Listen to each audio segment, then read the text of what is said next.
Buenos noches and welcome to Lifestyles. My name is Cheryl Otieno. Just like we always do, we take it a tile at a time.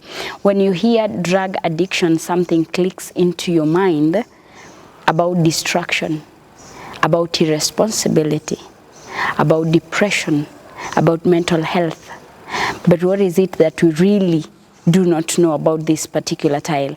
Our today's guest is here to elaborate more. He's a CEO of a foundation called YADA, and it is a foundation that is fighting drug addiction. So he is here to tell us more, and I'll give him the opportunity to introduce himself. Karibu. Asante. Yes. So thank you. As you've just said, Dennis Motikiama. Yes. In the line of ministry, people call me apostle, others call me pastor. You see, those are functionalities. Yes. Depends on which grace God provides at a particular time, in a particular area. And I believe I'm more of a missionary. And I like calling myself a missionary because a missionary is a person who is on a mission. Especially to transform people from a certain maybe doctrine or a behavior to another one. So for me, I'm trying to transform from addictions or substance abuse to sobriety. And as you said, I'm the CEO for Youth Against Drug Abuse Kenya, YADA Kenya. It's an international NGO that is growing and growing fast by the grace of God. And our central focus is Christ. And so I feel really humbled to be in Christ Television because our mission is continuing. And professionally, I am a prisons officer. And yes. You're a man of many hats. Yes, I'm a man of very many hats. So I would love us to talk about drug addiction. And for starters, what is drug addiction? Drug addiction, number one, there is the two ones. You have the drug and you have addiction. Drug can be ending. Even the medical drugs, those are drugs. And also they can be addictive. You see, addictives. So addiction is that state of you cannot function minus it. You cannot perform minus you being intoxicated. And so let's say it's using maybe whether the chemically or the drugs maybe from the hospital in a wrong way. Even Paraton, Panadol, paracetamol can be addictive once you start using them for the wrong purpose. But now, according to the World Health Organizations and the NACANDA statistics that we have, we believe that addiction is a state of using these chemicals that tamper with the normal functioning of the brain. So that is what is addiction. Before we get into why and how these particular substances can be abused, you can give us a brief history of why and how you chose this particular line. Okay, I chose this particular line because I believe I concur with people that call me apostle. Apostle is someone who is sent. That is the meaning of the word apostle. So I believe I'm sent for the youths. Number two, I believe I'm not learning from anyone. I personally have faced the journey, I've walked the journey of addiction. So I'm a recovering addict. That's what we say, and we keep on reminding ourselves despite the many years that we stay, because the disease is in us. It can only be managed, but cannot be cured fully. So I'm a man who struggled with addiction.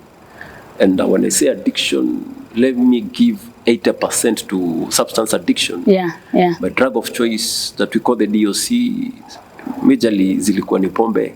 I've done alcohol a lot. And, the stuff, the tobacco, the cigarettes, bangi, mirror. How old were you at this time? I was very young, in Form 2 actually. I started experimenting in Form 2 and Form 3.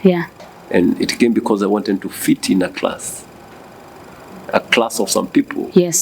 As you said, I'm a man of many talents. It's not pride. I can act. I'm a good footballer. There is this time in high school that I was elected. Actually, I was not elected. I was nominated because I could not qualify in the elections. Prefects in our school used to be elected when you were going to put a B. Those people that could perform and get a B grade. For me, I was an average student. I scored C and C minus. And at times when mocks could come, I could score D plus. But talent was in me. I was good at acting and everything. So comes this time when our school entertainment captain gets expelled from school. And so the school principal said that we want someone who understands what is entertainment. And so I was picked, I was nominated, and I did good. So I'm a man, leadership is in me. I head in the drama club, the journalism club, the scout troop leader, and now the school entertainment captain. So coming from the remote areas of Meru, we believe that only people from Nairobi or from any other city or towns are the ones who can stand out to be entertainment captains. Wajanja. Oh, yeah. So what I did is I struggled much to fit in their class, and so I was forced to do what they were doing. Obviously, that is chewing the tobacco, the uncouth behavior, if I may say, getting drunk now and then. Then there is this time I was allowed every Saturday to go and pick movies without any frisking, but the school gate man. Personally, I'm not a fan of movie, so I identified a friend of mine who knows about movies, so I could walk out with him. And you can see, hizo ni wakati za disc, the disc itself, the round thing. You go pick that thing in a big bag. You see, if it's now, because I'm now security minded, I can ask myself questions. Psychologically, the psychologist could ask those questions. So instead of picking the movies, yes, this guy was going and selecting the movies because he was good at movies, he was not good at movies. So, and for me, the bag was to bring in and sneak the illicit substances, that is all types of drugs, bang, Miran, all this. So I used to do business, and I had a group of mine that as people, other boys were watching, we had set up place here to where you can relax and sniff, smoke, and do all types of addictions. And you were just doing it in public? Yes. You see now, the cover outside, then is now everyone says this man is talented. If I may say, those are the days that celeb wa shule. And yes. So, and it graduated actually maybe to the nearby schools. Actually, it ended up everyone in Meru knew me during our time. Because I was this man who was very, very fierce. Actually, how I used to put myself, I don't know, it's God's grace. That's how I used to grace me, but I did it in a wrong way. So that's how I used to do, and the trust that people gave to me, so I could do anything. So that's how I really started the drug and substance abuse. Until now, it followed me further and further. I scored this smartly, and I was here advised that I'm a man who can score great grades, but if I give concentration to the curricula, as I used to do to the co-curricula, but I could not see that. Also, maybe one of the triggers that led to this, when I completed school, that's in the year 2012, I was in Form 4 that time. After completing school that time, I got back in 2013 to at least better my grade because I scored a D+, you see. So I went to a day school, and now things became worse. And this day school, actually, I say, it's where now, on Mondays, I could not attend school. This was a nursing day Monday. I love a nursing day Monday. And Fridays in the evening, not in the evening actually, in the afternoon Fridays. You could never find me in school. This is the time that I used to Skype, to go and do partying around the Meru town. My goodness. Yes, because now I want to feel feel myself. So I continued like that. It grew and grew until 2015 when I was admitted at the prison staff training college just here. For the 9 months, let me say, I tried my best, but still I could access the drugs. Yes. I'm sorry to confess, but... no, why? These are things that happen and they kill our people every day. Unajua singine tukisema, the government can wonder, how is this man? But let us be... So I used to access those things, especially the tobacco. On weekends, we could do some cut and some drinks, obviously. And the cut is? The cut is Mira. Oh, yes, okay. Yes, we used to do it. And then after that, still that my talent was Yeah. still chasing me, Yeah. and I was exempting a lot of time. Yeah. Because when you're in a training crowd, maybe for the police or any other disciplined force, most of the weekends you're engaged into general cleaning and thorough cleaning of the camps, of the camp, you see. So that time we had a club called the drama club for that year. So I was into it. I was a very good news anchor, and that is what I wanted to be in my life. I wanted to be a news anchor. Yeah.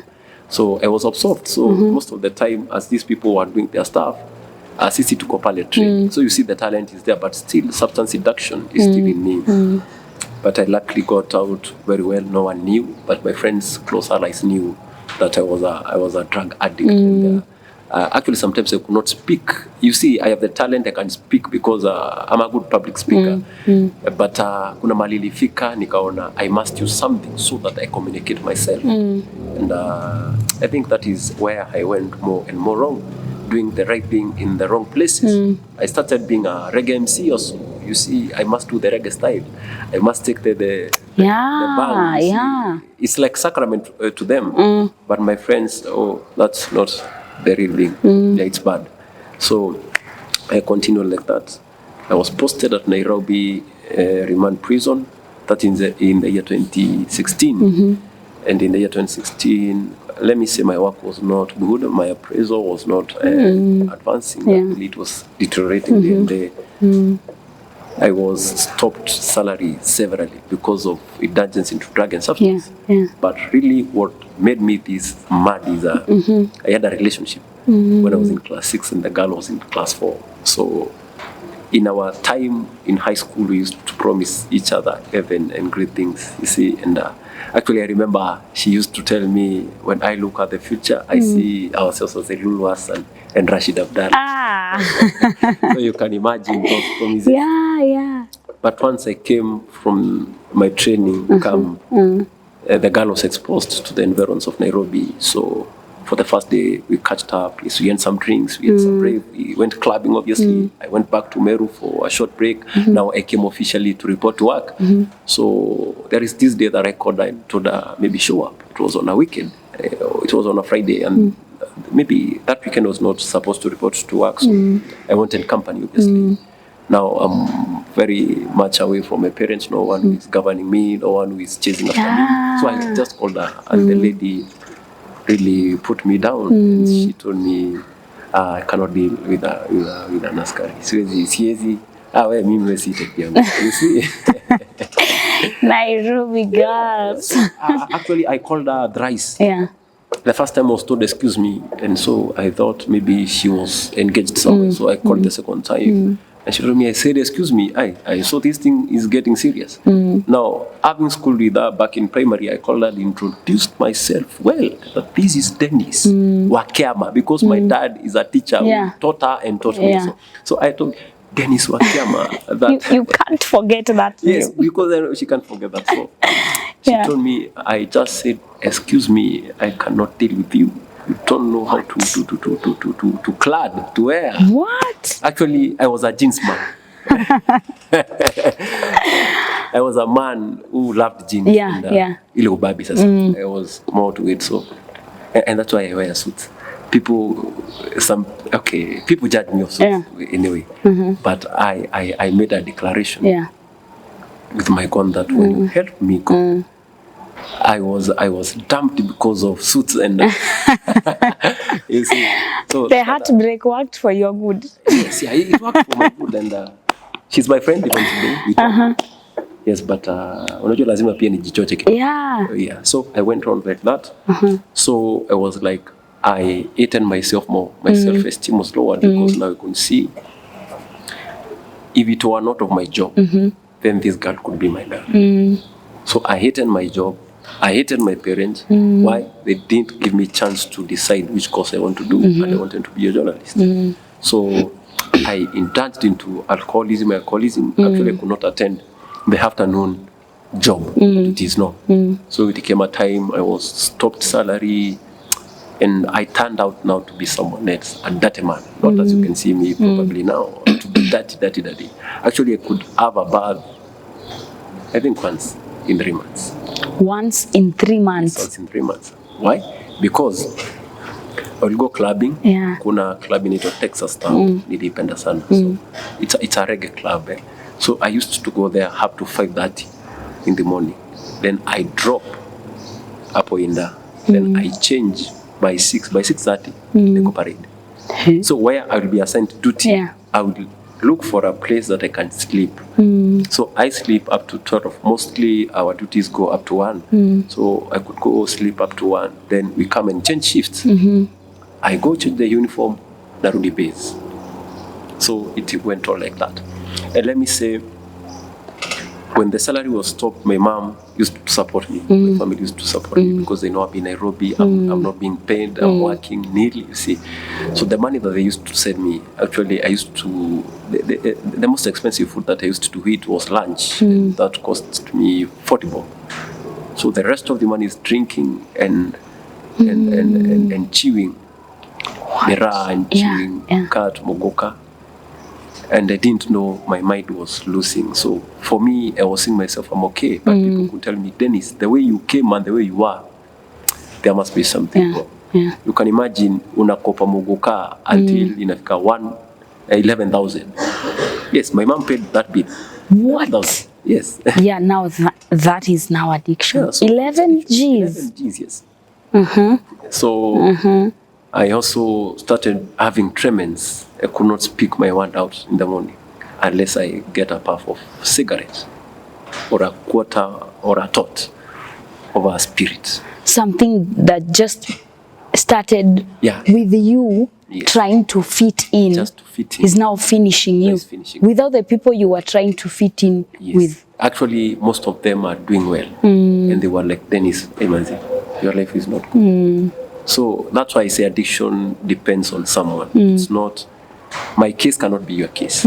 So we must be very much vigilant. You must know, okay, it's not good for me to do what Mary is doing. No, because maybe our chemical formation in our bodies and the receptors are very different. Kuna mtu atavuta bangi saa hii asubuhi. It is the last time that you will be normal. And there is someone who can smoke. You know this topic. Yeah. There is someone who can smoke for more than 10, 20 years. And he's okay.